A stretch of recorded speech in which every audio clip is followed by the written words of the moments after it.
Explain why changing a House rule on the 2/3 tax increase requirement is important. Haven't the people already said yes to this?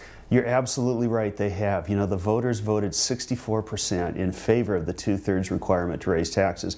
And in 44 of the 49 legislative districts, they voted yes on that initiative. But there's been a few representatives that have decided to challenge that in court.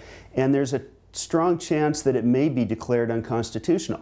However, there would be nothing unconstitutional about us in the House adopting a rule that says we are going to respect the will of the voters. We have other things that are already 2/3 votes. So that's why I'm supporting, and I will actually propose a rule that will do that. What effect does the 2% payroll tax cut from Congress have? Well, I have visited with people all over the 2nd District, and you know, there are some huge differences in income around this state.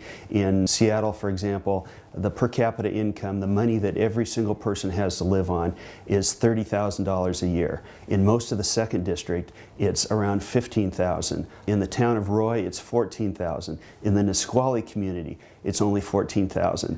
And you know, people in the 2nd District, they don't make a lot of requests for programs, but they do want to be able to make a living and keep as much of what they earn as they can. And 2% off the top is a lot of money. And I think our job, because the feds are going to be taking more and more from working people, is to do the best with the dollars that we have here in Olympia and take less from the people if we can.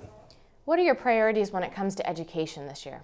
Well, you know, the Constitution requires that we adequately fund education, and we need to do that by funding education first in a separate budget that we pass early so that it really is the first priority.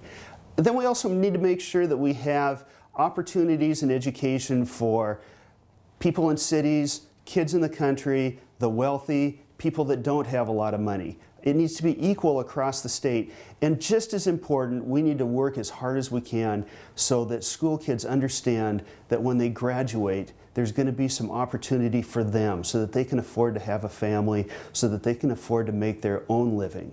That's what we're here for. Thank you for watching my weekly video updates.